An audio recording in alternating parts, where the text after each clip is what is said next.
regulasi. Ini karena Prof. Mahfud adalah ahli hukum. Saya ingin bertanya bagaimana regulasi untuk carbon capture and storage. Cukup? Cukup Bapak? Baik. Silakan Bapak Mahfud untuk menjawab. Waktu Anda untuk menjawab adalah 2 menit. Kita akan mulai ketika Bapak mulai berbicara. Silakan.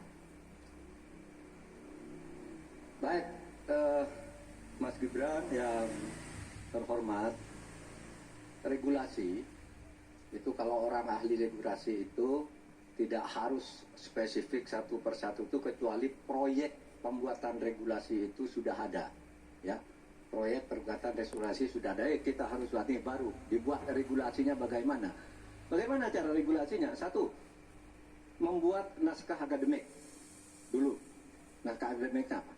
Naskah akademik itu kalau mengikuti pola yang sederhana aja, pakai aja kasus RUPTP namanya. Kalau di dalam ilmu perundang-undangan itu, misalnya regulasi yang sudah ada bagaimana, kalau belum ada bagaimana, kemudian opportunity-nya bagaimana, kemudian kapasitas lembaganya bagaimana, kemudian komunikasi publiknya bagaimana, kemudian ideologisnya bagaimana. Itulah yang disebut RUPTP dan prosedur tentu saja. Nah, itu yang akan kita buat. Kalau saya ditanya bagaimana mengatur soal regulasi undang-undang tentang karbon dan sebagainya, bukan hanya karbon dan itu. Jadi itu yang akan kita lakukan. Tetapi sebenarnya ya, yang terpenting itu bagi saya apapun yang akan kita bangun itu kan harus ada sistem pengawasan keuangan. Barangkali Mas Gibran sudah tahu atau belum tahu juga karena debat. Pada tanggal 9 Desember kemarin itu sudah ada sebuah sistem SIPD namanya, Sistem Informasi Pemerintahan Daerah, yang itu mengaitkan dengan APBN dan sebagainya, sehingga ada pengawasan terhadap uang itu mulai dari perencanaan, pelaksanaan sampai evaluasi dan sebagainya. Nah, itu saya kira pedoman utamanya. Selesai. Cukup. Baik. Harap tenang. Masih belum Kita selesai. lanjutkan. Ini masih belum selesai nih. Kami berikan kesempatan kembali kepada Pak Gibran untuk menanggapi. Baik, terima kasih Pak. Kalau masalah SIPD ya tentu saya tahu Pak. Saya kan wali kota Pak. Saya pasti pakai SIPD untuk perencanaan anggaran kami Pak. Tapi kembali lagi ke pertanyaan saya Pak. Pak Prof. Mahfud menjawab 2 menit. Tapi pertanyaan saya belum dijawab sama sekali Pak. Apa regulasinya Pak untuk carbon capture and storage? Simpel sekali Pak pertanyaan saya Pak. Mohon dijawab Pak. Dijawab sesuai pertanyaan yang saya tanyakan Pak. Nggak perlu ngambang kemana-mana Pak. Terima kasih. Baik, cukup ya Pak ya. Kita lanjutkan. Silakan Pak Mahfud. Jadi begini Mas Gibran, di dalam ilmu hukum, misalnya saya tanya kepada Anda sekarang ya, bagaimana cara membuat aturan tentang rantai risiko nasional? Anda pasti tidak tahu. Jawab sekarang, jawab kalau pasti tidak tahu. Karena Harap tenang. karena hukum itu perlu masalahnya dulu apa yang mau dibuat. Itulah kemudian dibuat naskah akademik menurut peraturan yang sekarang ada. Di dalam Perpres itu disebutkan buat naskah akademik. Nah, akademik itu nanti dinilai bersama lalu dibahas gitu rame-rame. Nah, naskah akademik itulah yang akan menentukan bagaimana prosedur, kemudian bagaimana sebenarnya materi-materi yang diperlukan untuk itu. Apakah ini sudah ada yang ngatur cuma namanya berbeda atau tidak? Nah, itu semua kalau Anda tanya gimana sih cara membuat peraturan, ya gampang, sesederhana itu aja. Kalau Anda ditanyakan hal baru, jadi buat naskah akademik kita diskusikan. Nah, itu sebuah prosedur karena Anda bicara membuat hukum. Selesai. Baik. Tenang. Harap tenang. Kita lanjutkan.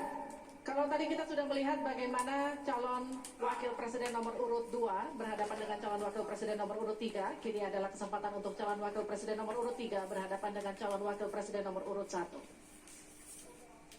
Silakan Pak, waktu Anda. Bertanya 1 menit. Kami persilakan Pak Mahfud. Baik, Bapak Cawapres Pak Mohaimin, saya melihat ya di dalam visi misi Anda itu ada rayaan I4 45, efisiensi akan meningkat. Nah Pak, kalau itu bisa dicapai, tahun 89-91, maka pertumbuhan ekonomi kita ini bisa mencapai 7%.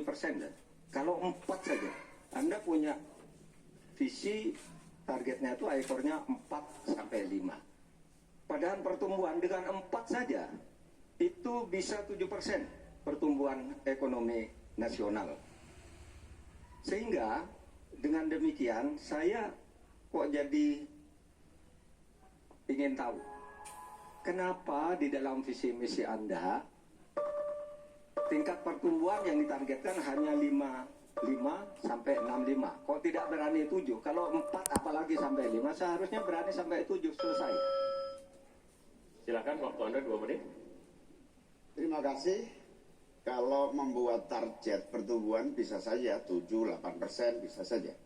Tetapi yang ingin kita wujudkan adalah pertumbuhan yang berkualitas dan inklusif, di mana setiap pertumbuhan itu memiliki apa yang disebut sebagai dampak langsung di dalam penyerapan tenaga kerja, di dalam peningkatan pendapatan masyarakat, di dalam satu percepatan pemerataan pembangunan. Target 5,5 sampai 6% itu dengan kalkulasi agar kalau kita tidak terlampau realistis, kita khawatir ujung-ujungnya utang luar negeri lagi. Utang luar negeri yang terlampau banyak ini mengakibatkan beban bukan hanya pemerintahan hari ini, tetapi juga anak turun kita akan mengalami banyak beban utang yang panjang. Salah satunya adalah bagaimana agar APBN kita sehat. Sekarang saja prosentasi 3.000 triliun APBN aja untuk membayar utangnya cukup tinggi, sehingga mengurangi tidak kurang dari 20% APBN kita untuk membayar utang luar negeri. Sehingga target yang berjumlah 5,5% sampai 6,5% itu realistis, yang akan tidak membebani bagi proses pembangunan kita di masa yang akan datang. Di sisi yang lain, kita pasti tahu bahwa salah satu syarat-syarat pertumbuhan yang bisa sehat itu adalah apabila investasi yang masuk juga tidak menjadi beban baru bagi pembangunan nasional kita. Apa beban baru itu? Yaitu tingginya tanggungan bunga-bunga yang harus, terutama kalau utang G2G, yang menjadi beban berat bagi APBN kita hari ini dan di masa-masa yang akan datang. Cukup Bapak. Baik, selanjutnya dipersilakan untuk Pak Mahfud MD untuk kembali menanggapi. Waktunya 1 menit, silakan Bapak. Ya begini Pak, kami Ganjar Mahfud itu mentargetkan pertumbuhan ekonomi kita itu 7%. Itu hitung-hitungannya mudah. Tadi saya sudah sebut di pertama. Betapa saya menyelamatkan korupsi yang diurus kantor langsung saya aja 677 triliun. Itu kalau dibagi ke UMKM itu luar biasa. Kemudian yang ditemukan oleh ICW sejak tahun 2014 yang sudah inkrah korupsi itu berapa? 233,7 triliun. Nah ini kalau kita pangkas melalui penegakan hukum yang benar, ini bisa mencapai 7. Tapi Anda menyimpang dari rumus yang selama ini terjadi. Kalau Anda berani dengan ekor 4 saja, Anda pasti bisa 7%. Pasti bisa 7%, apalagi 4 sampai 5. Nah ini Anda mengatakan segini, tapi pertumbuhan ekonominya cuma 5,6. Secara matematis agar kurang cepat. Selesai. Silakan ditanggapi. Harap tenang. Ditanggapi Ya. Bang Wayan. Tentu saya sangat setuju. Bukan hanya pemberantasan korupsi yang membawa pemasukan bagi APBN kita, menjaga kebocoran APBN kita, tetapi juga pendapatan negara bukan pajak yang juga menjadi bagian dari andalan.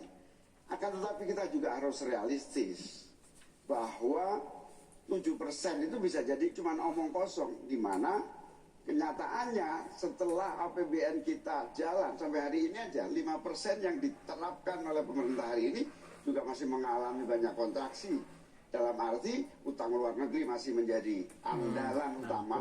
Sekaligus kita juga menyaksikan bagaimana 5% itu realnya di lapangan tidak sampai 5%. Sehingga saya khawatir kalau target 7% itu dipaksakan ujungnya bukan pertumbuhan yang sehat, tetapi pertumbuhan semu yang keropos. Baik, Tenang, kita lanjutkan. ya. Interaksi antara 3 dan 1 sudah selesai. Sekarang giliran interaksi antara 1 dan 2. Pak Muhaimin silakan bertanya kepada Pak Gibran dan kemudian akan ditanggapi. Waktu Anda 1 menit untuk bertanya. Terima kasih Pak Gibran. Pak Gibran ini telah berhasil menjadi wali kota sekaligus pengusaha yang sukses. Bahkan berbagai proyek-proyek besar telah berhasil dibangun di Solo. Ini menjadi prestasi, tetapi kita ingin prestasi ini ditularkan kepada yang lain. Saya ingin Pak Gibran menyampaikan tips and tricks agar bupati, wali kota, dan pemerintah daerah yang lain bisa belajar agar proyek-proyek besar bisa dimasukkan Mantap, di ya, kota sindiran. Solo. Bagaimana caranya ini? Ayo sih ya. Tenang, Eta kan tiba Cukup? pana. Cukup. Baik, Kan tiba pana sih ya. waktu Anda, Kap Pak dipancing. Gibran, waktu Anda 2 menit untuk menanggapi. Ayo sih ya jawab. Baik Gus Muhaimin, saya jelaskan ya. Sekarang Indonesia itu sudah memulai yang namanya pemerataan pembangunan. Yang dibangun bukan hanya Solo saja. 53% investasi kita sudah ada di luar Jawa. Kalau kita pengen fair ya Gus, jumlah tenang, Mohon tenang, mohon tenang. jumlah proyek, jumlah anggaran yang digelontorkan ke Solo sebelum saya jadi wali kota itu lebih besar. Saya tahulah ini arah pertanyaannya kemana. Tapi yang jelas ini Gus, apa yang sudah dibangun, yang kita lihat bukan bangunan fisiknya saja, tapi kita lihat impact-nya ke warga. Bangun masjid menggunakan CSR dari Abu Dhabi. Impact-nya apa? UMKM kita sekarang melesat, wisata kita melesat. Kemarin waktu Idul Fitri, kunjungan wisatawan ke Solo melebihi Jogja. Itu impact-nya. Lalu kita lihat, kita punya kebun binatang Solo Safari, tidak pakai APBN. Masjid tidak pakai APBN. Tapi impact-nya apa? Impact-nya ke masyarakat. Jadi yang kita lihat ini Gus, tidak perlu tendensius seperti itu. Kita lihat impact-nya ke warga seperti apa. UMKM meningkat, kesejahteraan meningkat, lapangan pekerjaan terbuka. Itu yang kita lihat Gus. Jadi tidak melihat, oh ini dia anak emas kan. Enggak. Pemerataan pembangunan itu sudah terjadi di mana-mana, bukan hanya di Solo. Dan itu fakta loh Gus. Proyek di Solo sebelum saya menjabat itu lebih banyak. Fakta itu. Terima kasih. harap tenang, kita akan lanjutkan. Masih lanjut ini. Silakan Pak Muhaimin untuk menanggapi, waktunya 1 menit. Ya, yang saya tanyakan belum dijawab.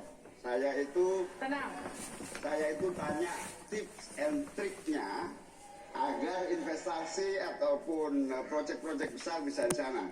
Sebab saya lihat itu ada 32 proyek pemerintahan pusat, ada juga berbagai program-program yang luar biasa, patut kita banggakan.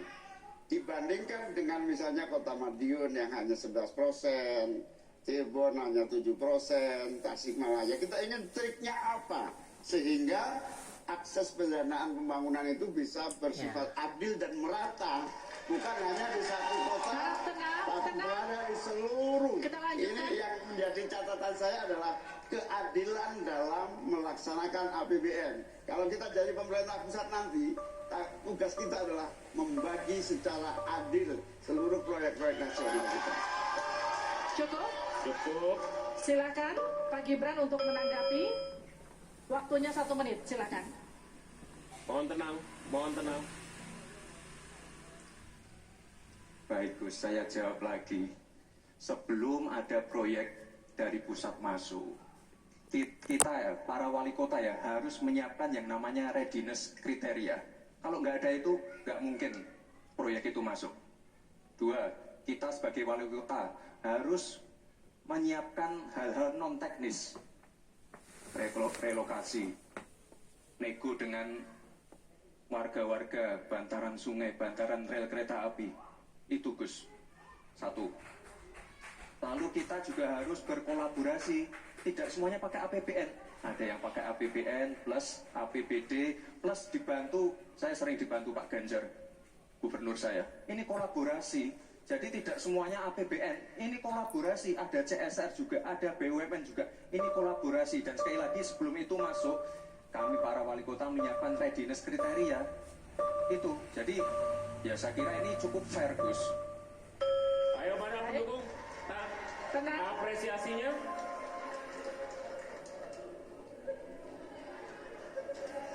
Kita berikan apresiasi untuk seluruh calon wakil presiden malam hari ini.